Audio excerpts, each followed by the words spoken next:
Hi, I'm Robert Worm, and I'll be reading you today's edition of the Fall River Herald, dated Monday, May 25th, 2026.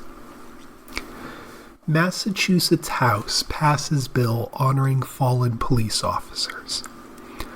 By Margie Cullen. Following the deaths of Officer Stephen Laporta and Trooper Kevin Traynor, the Massachusetts House of Representatives unanimously passed a bill to honor them and all fallen law enforcement officers through a new license plate May 20th. The bill, known as an Act Honoring Blue Star Families, would direct the Registry of Motor Vehicles to create a new distinctive license plate for cars that reads Blue Star Family and a Blue Star Family emblem for motorcycle plates, as well as offer vanity plate registrations. The plate would be free of charge for Blue Star families, or the parent, child, spouse, sibling, or grandchild of a law enforcement officer who is killed in the line of duty. Firefighters and EMTs are not included in the definition of law enforcement officers. Massachusetts currently offers a wide array of specialty license plates, from Red Sox plates to right whale plates to Gold Star family plates, which you can order online.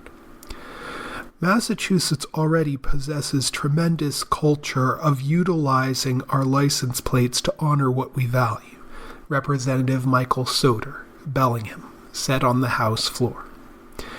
The Blue Star family plate must be next.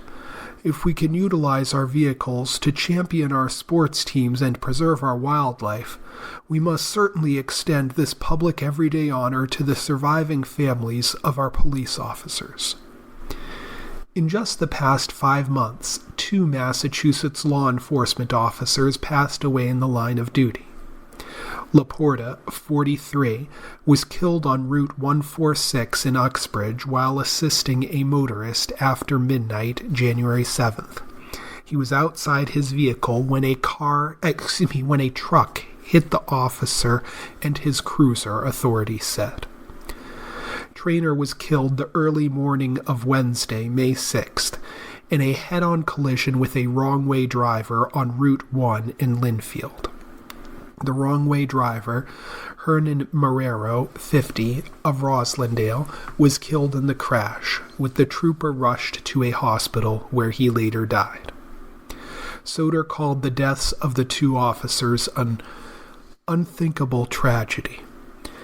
The pain felt by our town, our commonwealth, our local police department, and our loved ones left behind by these heroes is a solemn reminder of the immense debt we owe to those who place themselves in harm's way to keep us safe, Soter said, adding that the bill offers a small yet highly visible token of our enduring gratitude to these survivors.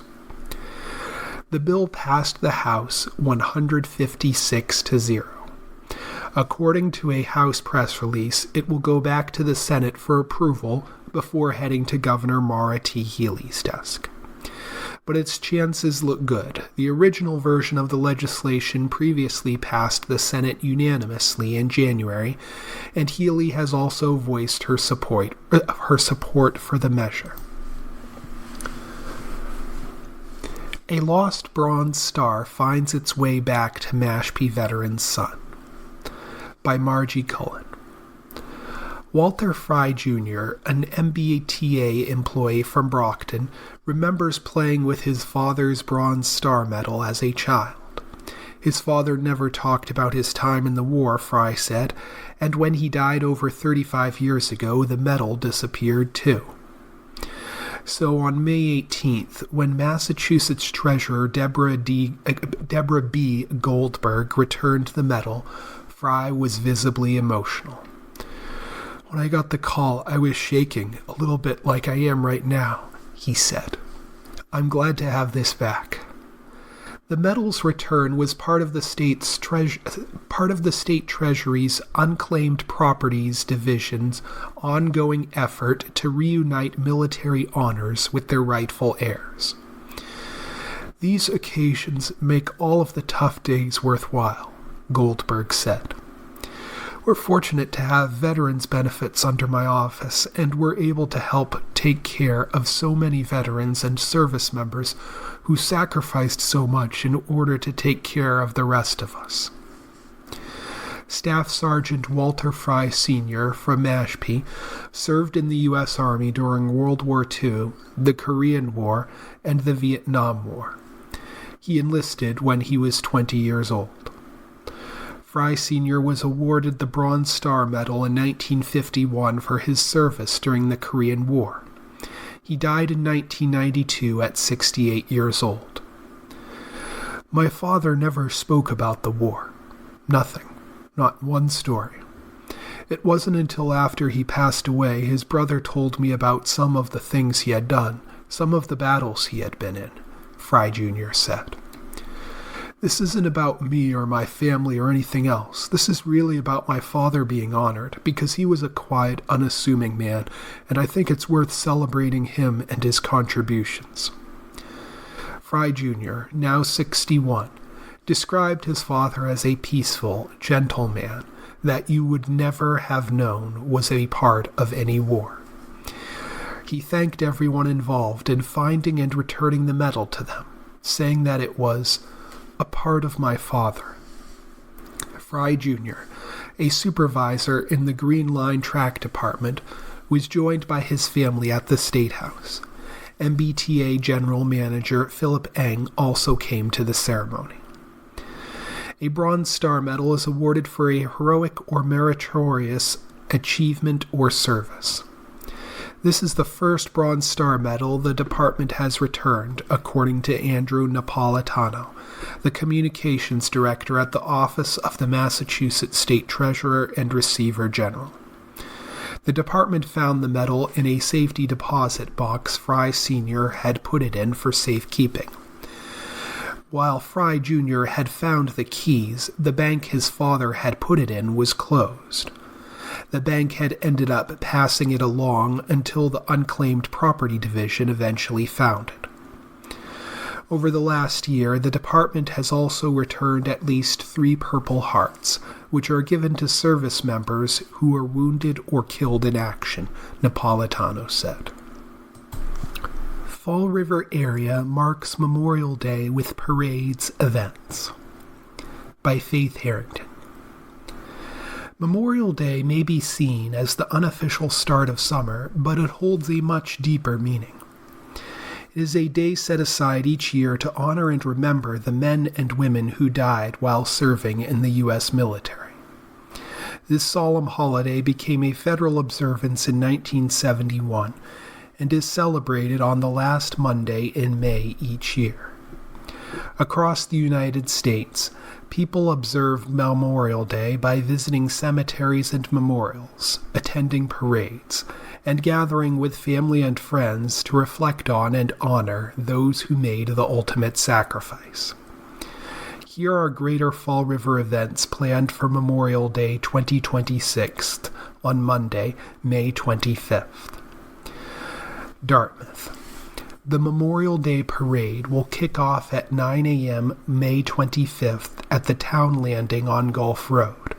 The participants will cross the Padanaram Bridge and Causeway, where the VFW Auxiliary will conduct the ceremonial wreath placement. After that, the procession will turn left onto Elm Street and proceed to the Elm Street Cemetery for a ceremony, with festivities concluding at the World War I Memorial outside the old police station on Russell's Mills Road. Fall River. Fall River hosted several Memorial Day events and ceremonies to honor veterans and fallen service members. Memorial Day observances on Monday, May 25th include the Global War on Terror Monument ceremony at 10 a.m. at North Park on Snake Hill, followed by the Memorial Day Parade and ceremony at 1:30 p.m., starting from Kennedy Park and heading along South Main Street to Government Center. Battleship Cove is hosting a Memorial Day ceremony starting at noon at 5 Water Street. Experience a traditional military observance honoring the fallen and Gold Star families and a 21-gun salute. New Bedford. On Monday, May 25th, New Bedford American Legion Post 1 will conduct a Memorial Day exercise at the Veterans Plot at 8:15 a.m. at Rural Cemetery, 149 Dartmouth Street. The New Bedford Port Society's annual Fisherman's Memorial Day service will take place at 10 a.m. May 25th at Pier 3, 51 MacArthur Drive, following a procession from Seamen's Bethel that begins at 9:30 a.m. In the event of rain, the event will be held inside Seamen's Bethel. The New Bedford Memorial Day Parade will form at the intersection of Hathaway Boulevard and Parker Street beginning around 10:30 a.m. May 25th, before stepping off at 11:30 a.m. The parade will march east on Parker Street to County Street, where it will turn left and head north on County Street. The parade will then turn right to head east on Pope Street, where it will make its final turn into Klasky Common Park. There will be a Memorial Day service at the reviewing stand at the conclusion of the parade. All participants are encouraged to stay and take part in the service, which includes the reading of the Gettysburg Address, Logan's Orders, and roll call of New Bedford veterans who have passed away. Family and friends of veterans who have passed away are invited to bring a flower to the service and place it at the Soldiers and Sailors Monument in remembrance. The Grand Marshal of this year's parade is James Hartley, a Desert Storm-era Air Force veteran with 11 years of service. Swansea. The annual Memorial Day Parade will step off at 10:30 a.m. May 25th, marking a new start time this year. It will begin at St. Francis of Assisi Church on Gardiner's Neck Road, proceed down Wilbur Avenue, and conclude at Private Joseph Butler Boulevard.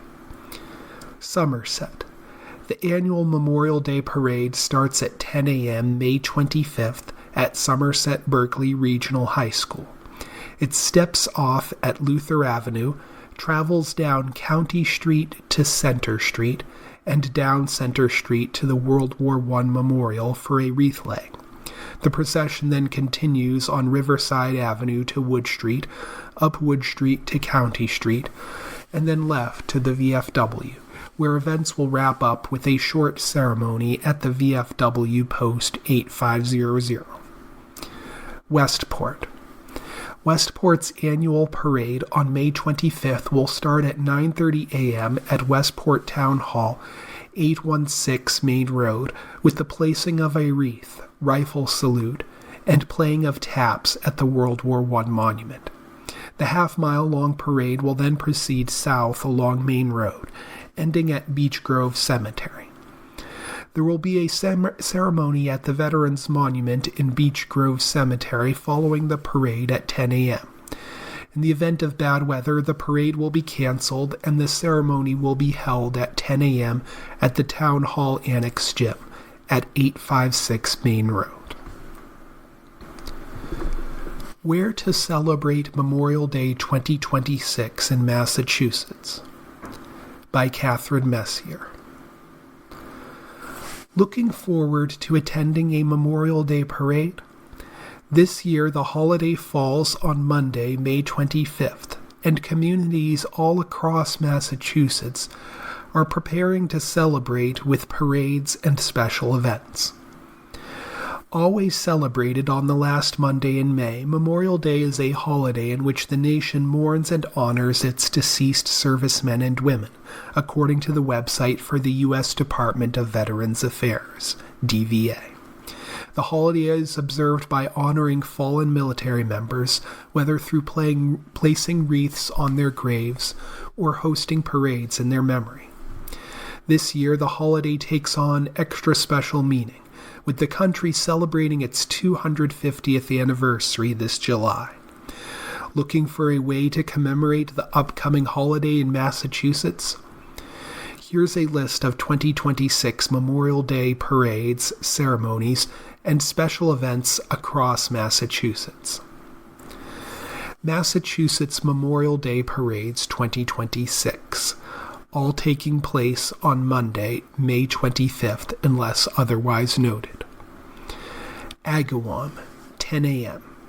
Starts at Bethany Assembly of God and ends with ceremony at School Street Park. Amherst, 9:30 to 11 a.m. Starts at Spring Street and Boltwood Avenue, ends with ceremony at War Memorial Pool. Andover, 10 to 11 a.m. Starts at intersection of Elm and Florence Street. Arlington, 10:30 a.m. to noon. Starts at Library and ends at Mount Pleasant Cemetery. Attleboro, 10 a.m. to noon.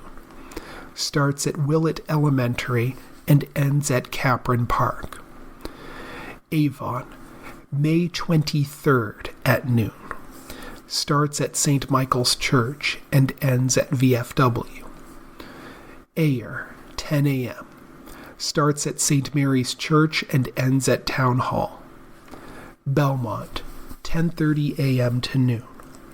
Starts at Grove Street Cemetery and ends at Belmont Veterans Memorial. Brockton, 10 to 10:30 a.m. Starts at War Memorial Building and ends at City Hall Plaza. Cohasset, 8 a.m. to 3 p.m. Starts at George H. Mealy Post and ends at Veterans Memorial Park, where a ceremony will begin around noon. Danvers, 9 to 11 a.m. Starts and ends at Holton Richmond Middle School. Dartmouth, 9 a.m. Starts at Padanaram. Fairhaven, 9 to 11:30 a.m. Starts at Fairhaven High School and ends with ceremony at Riverside Cemetery. Fitchburg, 10:30 a.m. Ceremony at Fitchburg Armory. Hadley, May 24th at 2 p.m.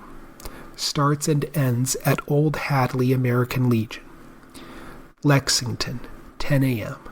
Starts at Monroe Cemetery and ends at Depot Square, with a ceremony in the square at 11 a.m. Longmeadow, 9 a.m.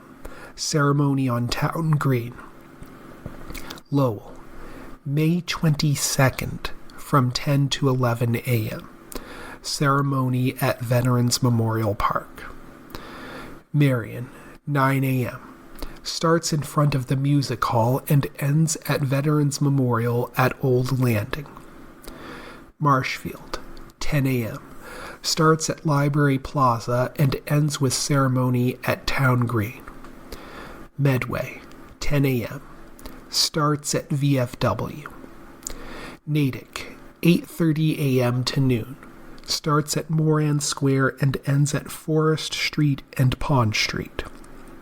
New Bedford, 9:30 a.m. Starts at Siemens Bethel and ends with ceremony at Pier 3. North Adams, 10:30 to 11:45 a.m. Starts at the American Legion and ends at Veterans Memorial Park for a ceremony. Northfield, 10 a.m. Starts at Trinitarian Congregational Church and ends at Veterans Memorial at Town Hall.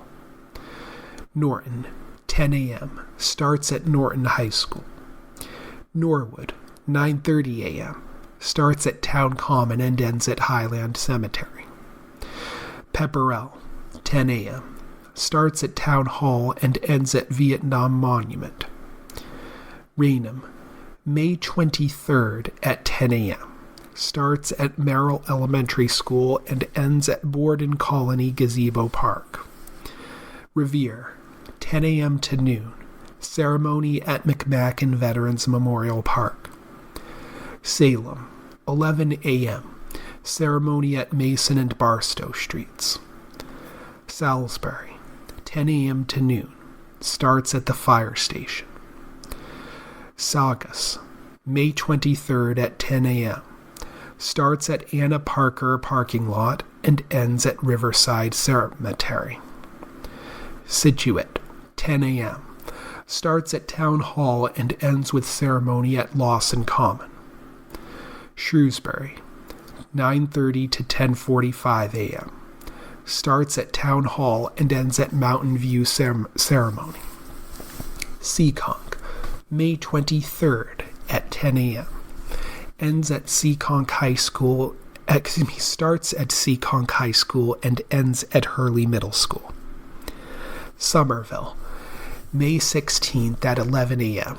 Starts at City Hall and ends at Trum Field. Southbridge, 10 a.m. Starts at Town Hall. Stoneham, 10 a.m. Starts at Elm and Washington Streets and ends at Town Hall with a ceremony.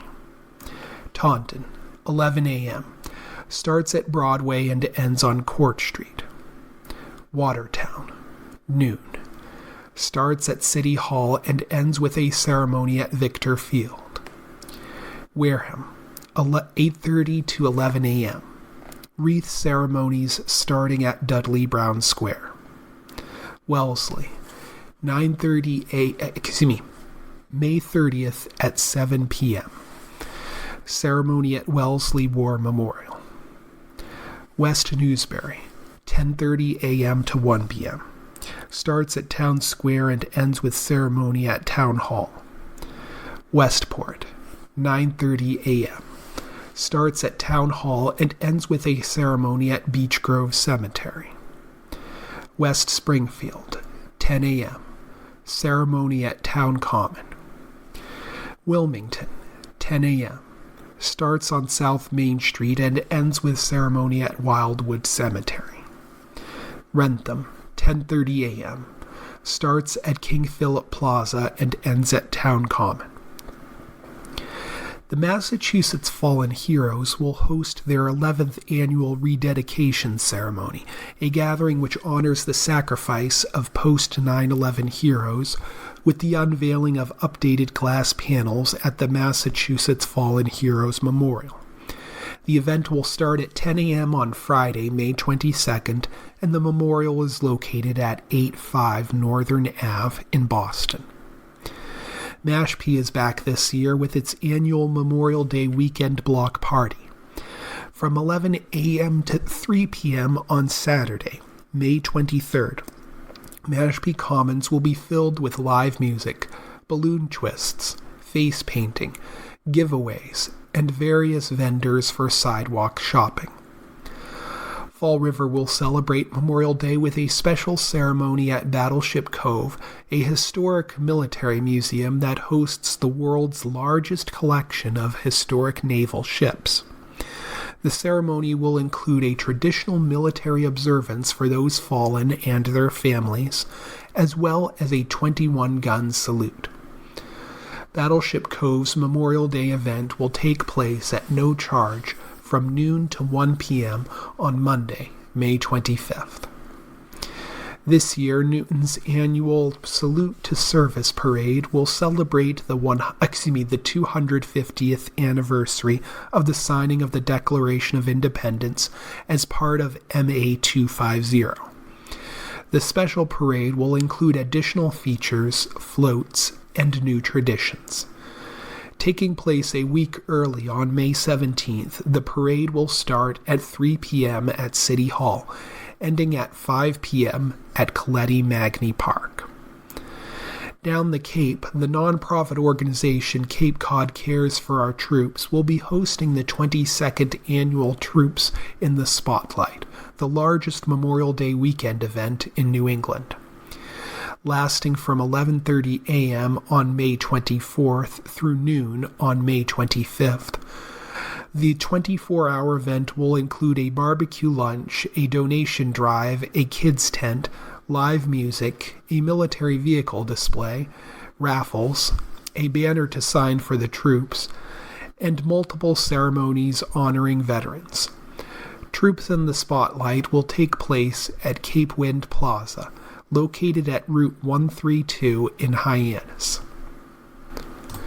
Woman Sues Over Denied Land Purchase by Tao Nguyen and Janine Santucci. Civil rights groups have filed a federal discrimination lawsuit against a housing development, alleging the Arkansas-based organization denied a woman the chance to buy land because of her religion and her family's racial background. The complaint, filed in the U.S. District Court for the Eastern District of Arkansas on May 20th, was brought by the Legal Defense Fund, the Relman Colfax law firm, and Legal Aid of Arkansas on behalf of Michelle Walker, a woman of Jewish ancestry who is married to a black man and has biracial children. The suit states that Return to the Land, its Ozarks chapter, and 5 officers discriminated against Walker by refusing to sell her land on the basis of race and religion. The civil rights organizations described Return to the Land as a white nationalist organization, accusing the group of building smaller settlements that exclude anyone who isn't a white, Christian, heterosexual homebuyer. Its founders believe that white people are genetically superior to other races, advance the view that Jewish people are engaged in a plot to eliminate the white race, and advocate for segregated white communities for the purpose of creating a separate all-white nation-state that will help avoid white genocide, the lawsuit says. Attorneys for Walker allege the organization's practices violate federal and state Fair Housing Acts and several civil rights laws. The lawsuit seeks to halt those practices and obtain relief for alleged violations.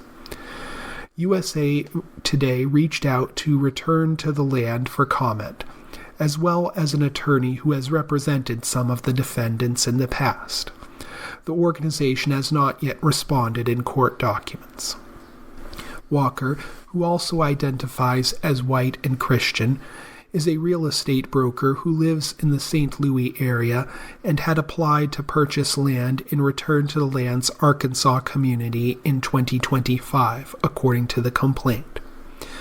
The lawsuit says she learned the organization was selling land at an exceptionally low price and was interested in the investment potential of the land. Return to the Land's Arkansas community is located near Ravenden, a town about 150 miles northeast of Little Rock, Arkansas, and just south of the Missouri-Arkansas state border. During the application process, the lawsuit alleges, Walker was asked a series of questions about her ancestry, religion, and her family members' backgrounds. She said in the application she belongs to a Christian church. Her Jewish ancestry is on her mother's side, her husband is black, and their children are biracial, according to the complaint. Walker was later interviewed by a member of the Return to the Land community who allegedly asked if she belonged to any other white nationalist organizations, the lawsuit says. Her application was ultimately denied, with her application portal stating that she was not accepted as she was not an ideal fit, according to the complaint. Miss Walker was surprised to see the ancestry and religion questions on the application, which she understood as clearly violating federal and state fair housing laws prohibiting consideration of race and religion in a land sale decision, the lawsuit says. She nevertheless completed the application to purchase land, with the hope and expectations that defendants understood the requirements of the law. One of Return to the Land's founders, Eric Orwell, who is named in the suit, told the New York Times in 2025 that the group would screen applicants to make sure they are white. He told the Times he believes the development will qualify for exemptions to the housing law for private or religious groups who give preference to their own members when offering housing. He said the current cultural and legal climate could lead to a more favorable outcome if the development faces legal challenges. Seeing someone who doesn't present as white might lead us to, among other things, not admit that person. Orwell said. The complaint also said the organization allows only white people with European ancestry to buy land or live in the Arkansas community. According to Return to the Land's website, the organization describes itself as a private membership association for individuals and families with traditional views and common continental ancestry. In a statement on May 20th, Walker's attorney, Reed Colfax, said Return to the Land's actions amount to blatant and brazen violations of long-standing federal and state fair housing laws. The complaint alleges Walker suffered economic damage and emotional distress after being denied the opportunity to purchase land and build a home. The Fair Housing Act, which became law in 1968, prohibits discrimination on the basis of race or color, religion, sex, national origin, familial status, or disability. It applies to landlords, real estate companies, and other entities that provide housing. Signed by President Lyndon B. Johnson a week after the Reverend Martin Luther King Jr.'s assassination, the bill sought to address segregation in housing that was deeply embedded in American life. Yet today, racial discrimination continues to be a problem, the Department of Justice Civil Rights Division says on its website. In 2024, private nonprofit fair housing organizations and government agencies received over 32,000 discrimination complaints, according to a report by the National Fair Housing Alliance. Most complaints, over 54%, were related to disability, and the next largest complaint category was race at 15.58%. For decades, states have built upon the federal law to extend protection to other groups of people, like those in the LGBTQ+ community, veterans, seniors, and people using Section 8 housing vouchers. In March, 15 states filed a lawsuit against the Trump administration over new guidelines issued to housing agencies nationwide, which the states said have weakened fair housing protections and made it harder to hold landlords accountable for discrimination. Jason Bailey, senior counsel at the Legal Defense Fund, said in a statement that a community grounded in the exclusion of people based on their race and religion does not fit with the Fair Housing Act and other civil rights laws. Return to the Land is attempting to revive housing policies and practices from one of America's darkest eras, and we will fight to ensure that this does not stand, Bailey said. We've reached the halfway point of our program, and regular listeners are aware that at this stage of our broadcast, we move to the obituaries. Maria Lourdes Pimental Carrero, 88, of Fall River, passed away May 22, 2026. Born in Agua de Pau, São Miguel, Azores, Maria was the daughter of Antonio Vieira Pimental and Julieta Silva Pimental. Maria was employed by South Bay Coast. She was preceded in death by her husband of 53 years, Jose Tobias Carrero. She is survived by her daughter, Maria Grace Medeiros, and her husband Mark of Tiverton, Rhode Island, and her son Carlos A. Carrero and his partner Aaron Snyder of Warren, Rhode Island, her brother Carlos Pimental, and his wife Zulmira. A visitation will be held Thursday, May 28th from 4 p.m. to 7 p.m. at the Eau Claire Funeral Home, 690 South Main Street, Fall River. Her funeral will be held Friday, May 29th at 9 a.m. from the funeral home, with a funeral mass in Santo Cristo Church, Columbia Street, at 10 a.m. Burial will follow at Notre Dame Cemetery. Trump says there is no rush for Iran deal. by Humaira Pamuk and Asif Shahazad. President Donald Trump said on May 24th that he had told his representatives not to rush into any deal with Iran, as his administration played down hopes of an imminent breakthrough in the 3-month-old war that had been raised a day earlier. The U.S. blockade on Iranian ships in the Strait of Hormuz would remain in full force and effect until an agreement is reached, certified, and signed, Trump wrote on Truth Social. Both sides must take their time and get it right. There was no immediate response from Iran's government, but Tasnim news agency, which is linked to Iran's Revolutionary Guards, said the United States was still obstructing parts of a potential deal, including Tehran's demand for the release of frozen funds.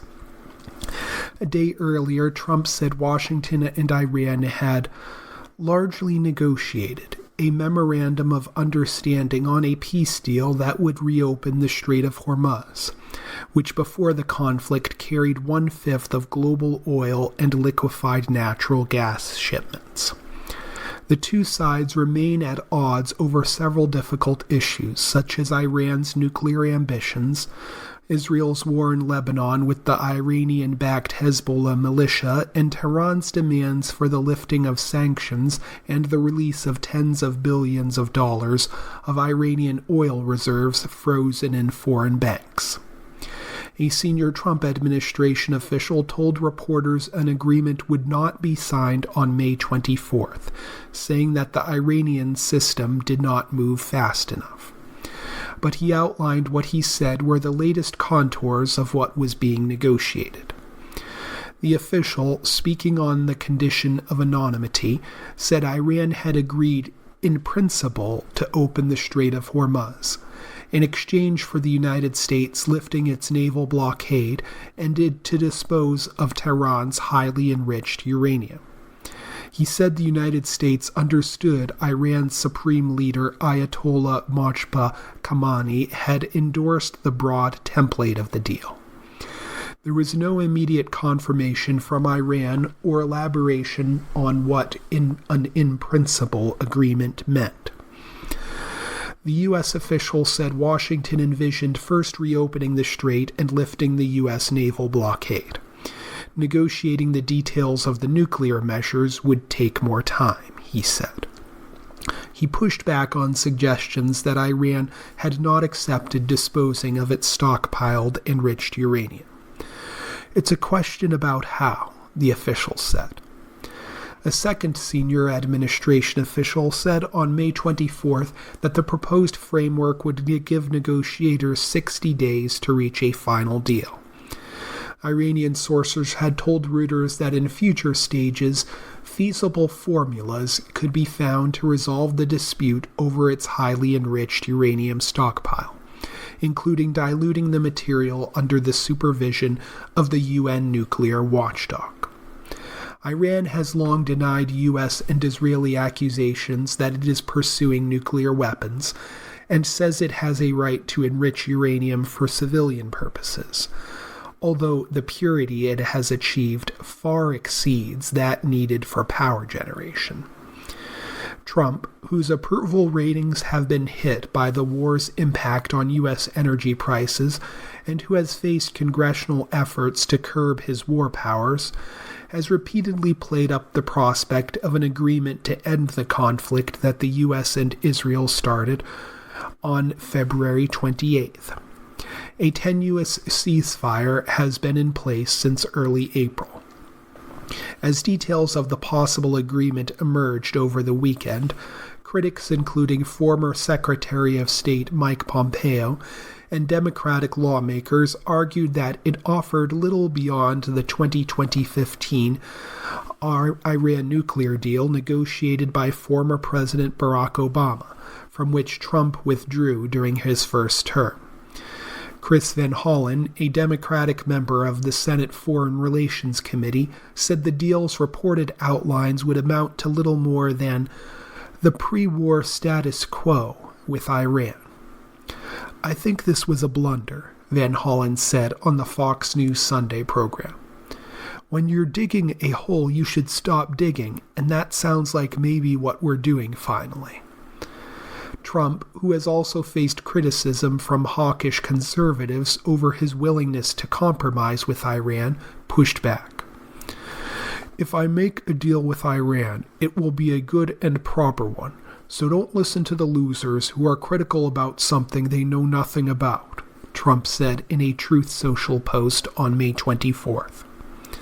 In another potential stumbling block, an Iranian military advisor to Khamenei said Tehran had the legal right to manage the Strait of Hormuz, though it was not clear if that meant continuing to decide which ships can go through. Iran's Revolutionary Guard said 33 vessels had passed through the strait over the past 24 hours after getting permission from Tehran, still far short of the 140 on a typical day before the war. The U.S.-Israeli bombing of Iran killed thousands of people in Iran before it was suspended in early April. Israel has also killed thousands more and driven hundreds of thousands from their homes in Lebanon, which it invaded in pursuit of Hezbollah. Iranian strikes on Israel and neighboring Gulf states have killed dozens. Drone games put Ukrainian military's best to the test. By Daniel Flynn and Andriy Perron. In the sky over western Ukraine, a bullet-shaped P-1 SUN interceptor drone dived toward its target as dozens of soldiers looked on. A cheer went up as it cut through a tow line from another drone to a balloon, which drifted away. Ukraine's most skilled military drone pilots recently squared off not against Russia, but against each other in a competition to win bragging rights and state-of-the-art hardware for their units. Young men using video game consoles to operate strike drones packed with explosives, sometimes from command centers far behind the front line, are deeply feared by enemy soldiers. The Wild Drones competition, held in fields outside the spa town of Truskovets, gathered pilots from 19 of Ukraine's best units and manufacturers of drones used on the front line. This is an opportunity for them to communicate with each other a little, to learn something or share something with someone, and to see from manufacturers what new products are available, said Gray, the Sergeant Major of the Black Raven Drone Battalion of the 93rd Mechanized Brigade, an organizer of the event. He asked to be identified by his military call sign. Ukraine has promoted the gamification of the war. Last year it introduced a points system for verified drone kills. Units can spend these points to purchase equipment on the military's DOT chain and Brave One Market online platforms. It's a bit like choosing a car. They all do different things, said one soldier from the 1st Battalion of the 22nd Separate Mechanized Brigade, who asked not to be identified. The system helps to motivate soldiers by fostering competition and to ensure resources are allocated efficiently to the best pilots, officials say. Russia's cash bonus system incentivizes the destruction of equipment. Ukraine's point system also rewards human targets, as Defense Minister Mikhailo Fedorov seeks to bleed Moscow's military by killing or seriously wounding 50,000 soldiers per month.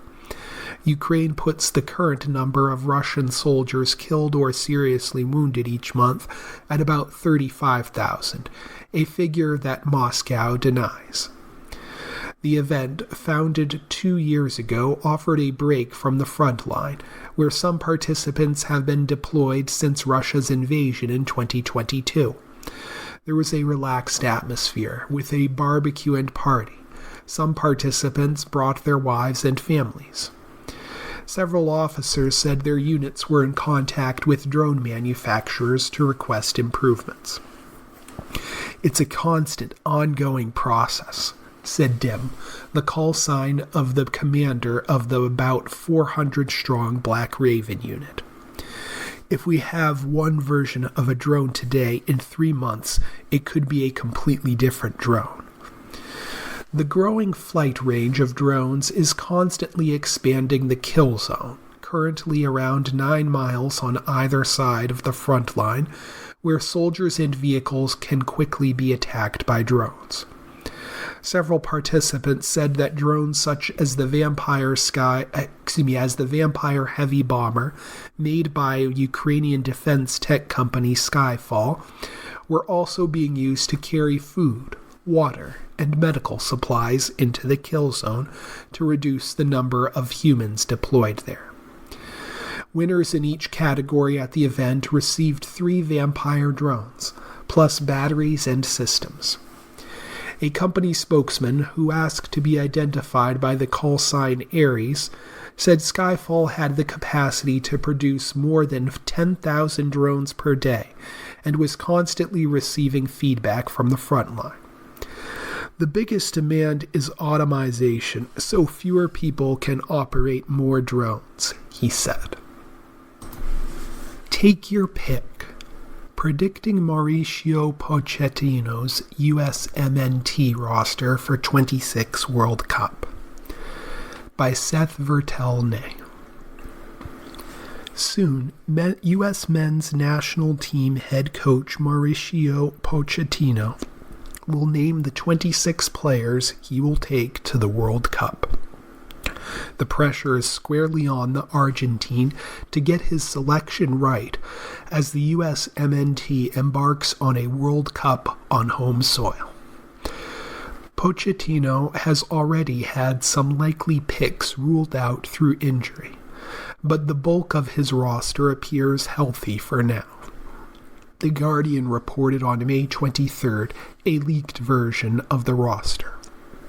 But until the official reveal on May 26th in New York City, here are the 26 players we see Pochettino naming for his World Cup roster. Goalkeepers: Matt Freese, Chris Brady, Matt Turner. In the mix, Patrick Schulte, Roman Celentano. Freese and Turner are the clear number 1 and number 2, though their order isn't fully set. Freese is obviously the favorite after starting 13 of the USMNT's last 14 games, but Turner did get a start in the last window and has statistically been better in the MLS this season. Brady gets the nod for the third goalkeeper start after a fine start to the MLS campaign with Chicago. The 22-year-old is among the favorites to start at the 2030 World Cup. Defenders: Max Arfsten, Sergino Bstest, Alex Freeman, Mark McKenzie, Tim Ream, Chris Richards, Anthony Robinson, Miles Robinson, Austin Trusty. In the mix, Joe Scally, Christopher Lund, Tristan Blackman, Walter Zimmerman, Nokai Banks. Richards is the only lock to start in Pochettino's preferred 3-back system, provided he overcomes a recent injury scare. Freeman has emerged as a strong contender to start to the right of Richards, while Ream appears to be the favorite on the left. Robinson and Dest are the favorites to start at left and right wing-back, respectively, with the latter just returning from a hamstring injury. Dest's return could spell trouble for Scally, who may not be needed, with Freeman also able to shift over to right wing-back, while Arfsten has been a mainstay under Pochettino and should be able to snag a backup position. Robinson, McKenzie, and Trusty provide center-back depth and may just be on the right side of the bubble. Keep an eye on the erstwhile banks, however, with recent chatter suggesting the 19-year-old could be in the mix after turning down a call-up in March. Midfielders: Tyler Adams, Sebastian Berhalter, Christian Roldan, Diego Luna, Weston McKennie, Gio Reyna, Tanner Tessman, Malik Tillman. In the mix: Yunus Musa, Aiden Morris, Gianluca Bosio, Jack McGlynn, Adri Mehmedi. Adams, McKennie, and Tillman are the locks in this position. Adams and McKennie are favorites to start after strong European seasons, while Tillman has faded with Bayer Leverkusen. He is still vital for the USMNT at the number 10, however. Behind Adams and McKennie, an injury ended Johnny Cardoso's hope of securing a holding midfield role. That should benefit two Pochettino favorites in Berhalter and Roldan, though Morris could easily leapfrog either after a strong season with Middlesbrough. Tessman is a lock if healthy, but he'll have to overcome a recent injury. Reyna has been trending upwards of late, though it's still been modest gains for a player who started exactly 0 games in 2026. Still, the Borussia Mönchengladbach man's March call-up and recent form portends a spot on this roster. Luna has been excellent with Real Salt Lake of late and should snag another spot at attacking midfield. Forwards: Brendan Aronson, Haji Wright, Folarin Balogun, Christian Pulisic, Ricardo Pepi, Tim Wee. In the mix: Josh Sargent, Alex Vendejas, Xavier Goso, Julian Hall. Balogun is a near lock to start at the number 9 after an outstanding season in France with Monaco, while Pepi is a plus option as a scoring option off the bench. Patrick Agyemang was trending toward making the squad before an Achilles injury ended his hopes. That opens a spot for Wright, who finished tied for second in the championship with 17 goals and will be playing in the Premier League next season after Coventry's promotion. Pulisic and Wee are obvious candidates to start at wide attacking roles, but the latter could be utilized as a wingback as well. It could be a tough call behind them, with Arison and Sendejas known quantities and teenage MLS duo Gozo and Hall coming on strong.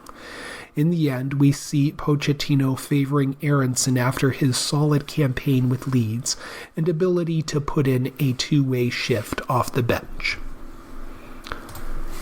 What made Kyle Busch one of NASCAR's greats? By Mike Organ. Kyle Busch, who died on May 21st after what his family described as severe pneumonia that progressed into sepsis, is destined for the NASCAR Hall of Fame.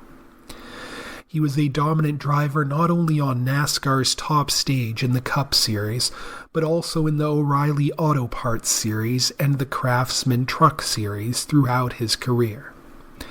He set the all-time wins record with a total of 234 career victories across NASCAR's top 3 national series. Busch, 41, was not only one of NASCAR's winningest drivers, but also one of its most polarizing and controversial with his aggressive, outspoken style.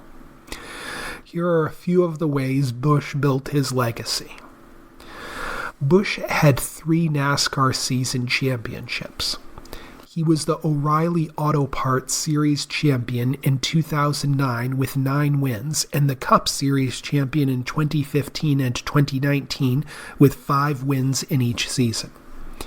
Busch had a total of 63 Cup victories, which was the most among active drivers, and 2 more than Denny Hamlin at 61. Busch is 9th on the all-time Cup victory list. He has 69 Truck Series victories, including a win on May 15th at Dover and 102 O'Reilly Auto Parts wins. Those are both records. Busch became the youngest pole winner in a Cup race in 2005 at California Speedway at 19 years and 317 days old. He was the Cup Series Rookie of the Year in 2005 as well. In February, he became the NASCAR's most frequent competitor by logging his 1,300th start across all three series. Busch's aggressive driving style earned him the nickname Rowdy, inspired by the character Rowdy Burns in the Days of Thunder film. Burns drove the number 51 in the movie, and Busch used the same number in his Truck Series debut, and also started wearing a black hat like Burns. "The nickname most people know me by is Rowdy," Busch said. Rowdy in the movie Days of Thunder was known for his no-expletive attitude, his "hey, I'm the bad expletive" on the scene, causing a little bit of chaos sometimes at the racetrack. You come to the point where you're like, okay, I'm going to wear this black hat. They want me to be the villain, let's do it. I just went full in just being Rowdy.